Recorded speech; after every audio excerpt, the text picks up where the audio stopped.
I cannot help but wonder why this individual is always like bida-bida in things that seem to be quite controversial. This is Alwin Ignacio, the Liwa that you love. Together with me is my kamaring Ulso Dodita, Hi, this is Alex Brosas. and you are watching Kitty Show. Tarayan at Talakayan Showbiz Edition. Mare, this is a front page story that you wrote about that people were so shocked and some people were so angry. Galit na naman sila sa iyo Aray ko. because you have a question mark.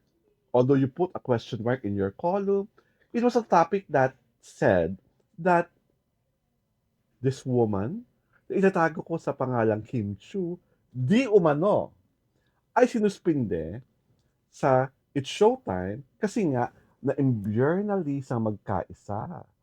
Si Cory Vidanes nga ba yun? Mm-mm. At dahil nga sa kanyang kanigahan sa Rise May Dizon rama sa hapon, may chika na pinaputok sa online na suspindido siya. Totoo ba o hindi? Yun muna. It's not true. Okay. Mm-mm. Who denied the rumor?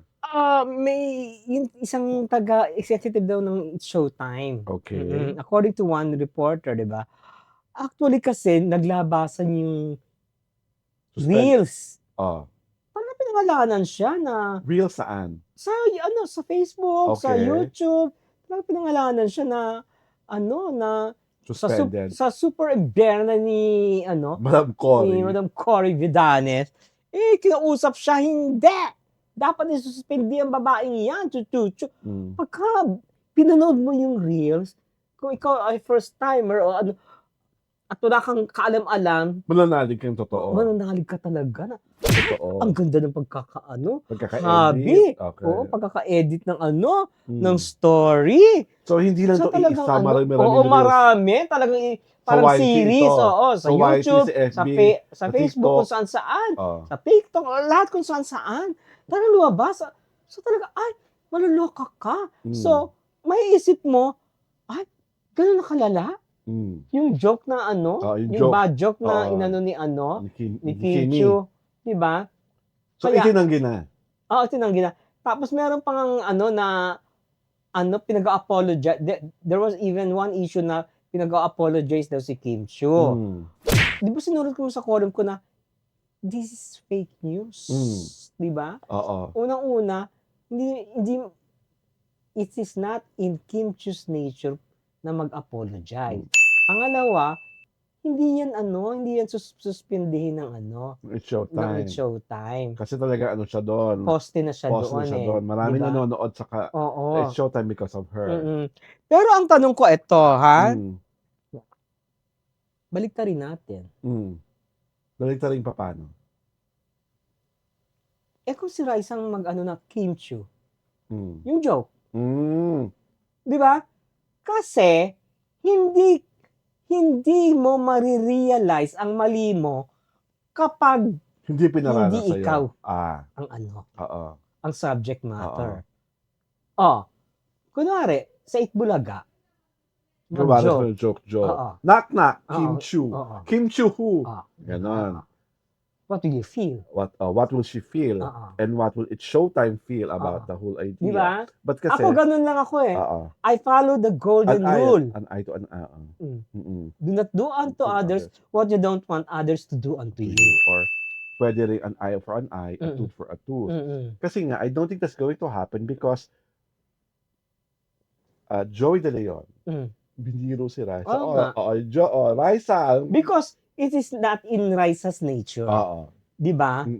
Magandang pagpapalaki kay Raisa. Nag-high pa nga siya, di ba? Oo, di ba? Oo. Hindi niya pinatulan. Mm-mm. Di ba? At matalino siya. She knows. Mm-mm. Bait, clickbait, Clickbait. Oo. Na, actually, nilagay siya ni Joey sa alanganin. Oo. Pero, nalusot niya. Oo. With In-spotlight siya. Hinatsit siya, di ba? Alam mo naman si Joey, di ba? Pagka hindi ka alerto. At hindi ka matalino. Oo, di ba? Baka pumatol ka, di ba? Pero si Raisa, naipakita niya na well-bred, well-educated. Oo. Diba? Ang question ko, Mare, bakit nga ba hindi tinatantanan si Kim ng mga pangit na balita? Because, number one, she deserves it. Slow clap. She Number- deserves it because She deserves it because people had enough of her tactless shenanigans. slow clap. Woo, woo, woo, woo. Okay. Diba? Number two, because she doesn't learn her lesson. True. Diba? Paulit-ulit. Ilang beses nang ganyan, diba? Paulit-ulit. Minsan nga may paiyak-iyak-iyak pa siya. Oo, diba? Diba parang ni-remind ka sa, diba nung nagkakyaw-kyaw siya, diba siya ka, yung four of spades, ginawa mong IV of spades. Diba? Mm-mm. Oh, you brought it upon yourself. Oo. Ikaw ang nagkamali, diba? Imbis na, diba? And there was even something on X na pinapakita nila video na nag-iiyak siya at parang nilalagay raw ng mga, parang inaano niya yung mga basher na he always putting words into my mouth, eme, huwag naman kayong gano'n. Tapos biglang, ni Raisa may eme siya. Oo. Diba? Oo. So parang, ano ito? Oh, she doesn't walk her talk. Diba? Ganun lang yun, diba? Pangatlo, Kim, masyado kang nalulunod sa success mo. You feel you are above the rest. Hello. Diba? Parang, you were just one of the hosts of, It's showtime. of It's Showtime. Actually, wala ka ng diminishing na yung, yung popularity mo. You know why? At may nag-number one ang ang The Alibay. Oh.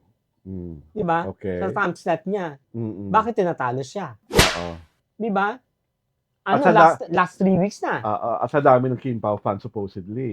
Diba? Na ang yayabang. Oo, Na diba? laging pinagmamalaki na bonggang-bongga sila, puwersa sila, at talagang pangmalakasan silang sumusuporta at Yeah. nagmamahal sa Kim Pao. Oo. Pero nung pinalabas ang Alibay sa latest time slot niya, parang di na kayo nanonood. Naurog nga diba? Siyempre nga sabihin naman, napanood na naman namin yan sa Prime Video eh. Naurong nga Diba? Actually dito, nakarma ang Kim Pao. Kasi masyado niyong in-spoil yung idol niyo.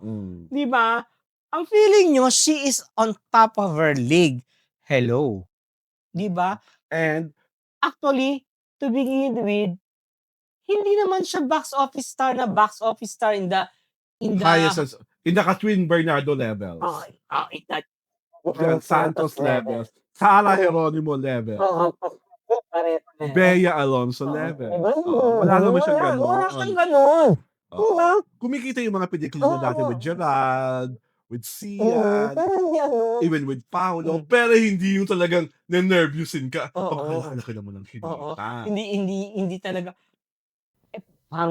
I don't remember her being in an MFF movie. Was she? And with even combine all her box office receipts, hindi yung level sa mga tanging inang movies na ay dati. Oo, di ba? Wala Diba? siyang Actually, she's not a standalone artist. Di ba? Kasi She works well with her love team. Oo, With Gerald before. dependent siya sa sa love team di ba? Oo. Dependent siya kay Gerald. Tapos si Paula Abilino ngayon. Okay, Paolo. Oo, At diba? if I remember it right, she was part of the movie Etiquettes of Being a Mistress. She's one of the young mistresses. Pero, hindi naman nag-make ng dent yung character niya. Si Chris Aquino, tsaka si mas inano pa nga si yung comedian. Who was that? In the movie? Oo. I forgot. Basta she was there. Sheena Crab. Sheena Crab. Di ba? Oo. Siya pang nagmarka doon Siya pang mas naalala. At saka si Claudine. Di ba? Galing ni Claudine. Doon. Yung tarayan nila ni I remember that. Yung tarayan nila ni Chris. Tama ba yun? Si Chris. Hindi, di ba si Claudine was a mistress of the husband of of Pilar Pilato? Yes. Tarayan ni Pilar. Yung tarayan nila ni Pilar, di ba? Ang galing. Oo. Di ba? That was in that movie. Yes. Diba? Tama. Yung sa, yung nagkita sila, tapos pinutahan niya sa bahay, sinugod-sugod niya. Ang galing! I remember that scene. So, Alam mo na, Kim. At ito pa ang isang observation ng mga tao sa X.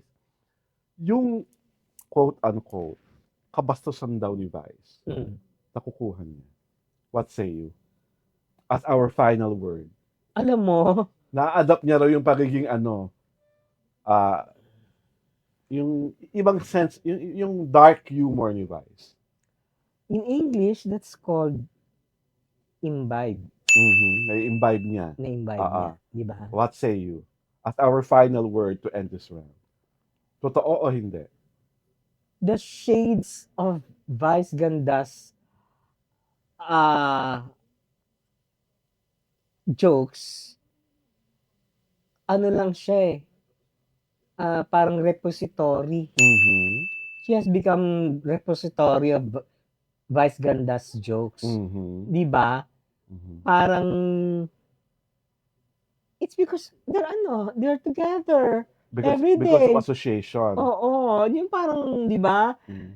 It rubbed off sa'yo. Oo. Kasi si Vice Ganda, when she makes a shade, funny. Nakakatuwa pa rin pakinggan kahit minsan ang askad, di ba? Pero pag siya na kasi ang nag-deliver, mas maaskad. At saka hindi tawag dito. At hindi nakakatuwa pag siya na. Oo. Kasi ang tawag dito, yung sa kanya kasi iba yung kasi comedy is timing. Comedy is bigkas. Comedy is bagsak. Di ba? Pagbagsak, pagbitaw, di ba? She fails in all those elements. She does not have it. Wala siyang humor. Walang wit. Di ba? So there is nothing interesting in her except you will expect the unexpected. Yun ang nangyari. Di ba? Well. This is Alwin Ignacio, the diva that you love. Together with me is my kamaring Ultra Maldita. Hi, this is Alex Brasas. And of course, we are inviting you to join us every Saturday and Sunday, 4 p.m. And the TT show you can watch the TT show sa aming Jerry Torredo YouTube channel at sa aming Facebook pahina. Magandang linggo po sa ating lahat.